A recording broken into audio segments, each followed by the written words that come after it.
Pronouns. Why do they matter? You already have, or will have a trans or genderqueer student in one of your classes based on recent statistics. All of your students fit somewhere on a gender spectrum, and it's important to affirm and recognize these identities in your classes.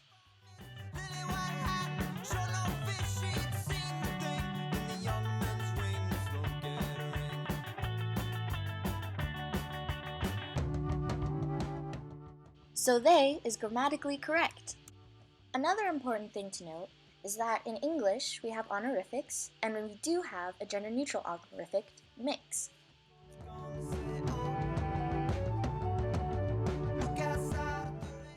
Some of your students will have a chosen name that is different than their name on the roster.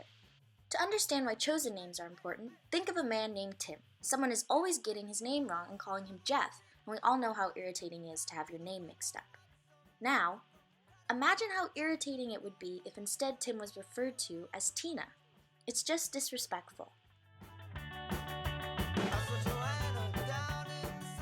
I am Scarlett Bowen. I use she, her, hers, and I direct the Gender and Sexuality Center on campus, and I also have been teaching in women and gender studies and LGBTQ studies for over 12 years. I'm Jimena Quillo Serrano, and I am a graduate student at the Department of Spanish and Portuguese. I teach for the Department of Spanish and Portuguese as well. My pronouns are she, her, hers. So my name is S.J. Miller, and I am a associate professor of literacy studies in the School of Education. So I identify as agender, as without gender, and I identify as a pronoun without pronouns. The most important things for professors to know is that the class roster that we receive with students' names does not accurately reflect everyone's chosen name or their gender identity.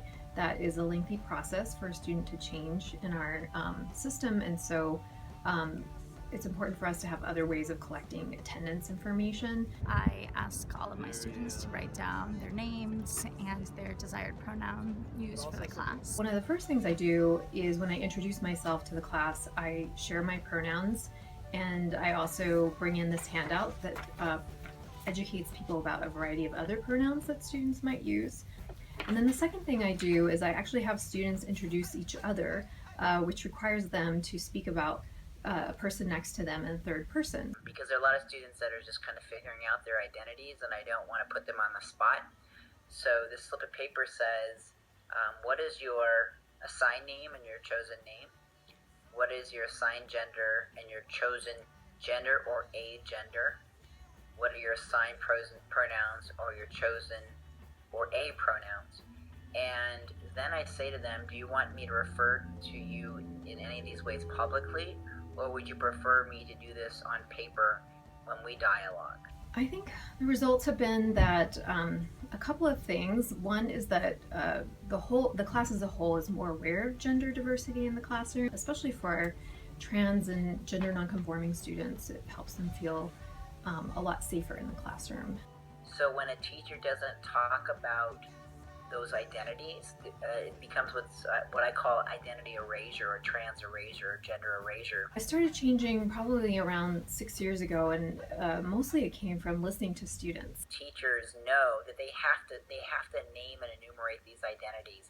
Otherwise, the kids leave kind of being confused, like, why weren't there any texts that spoke to my identity?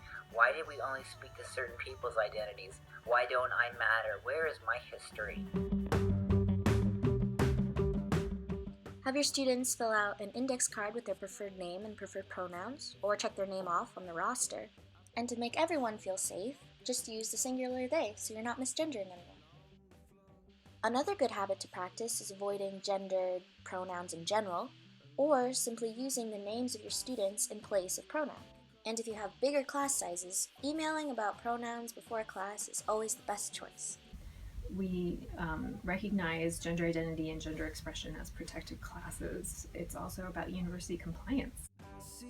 You're walking across the campus, cool professor studying romances. How am I supposed to pretend?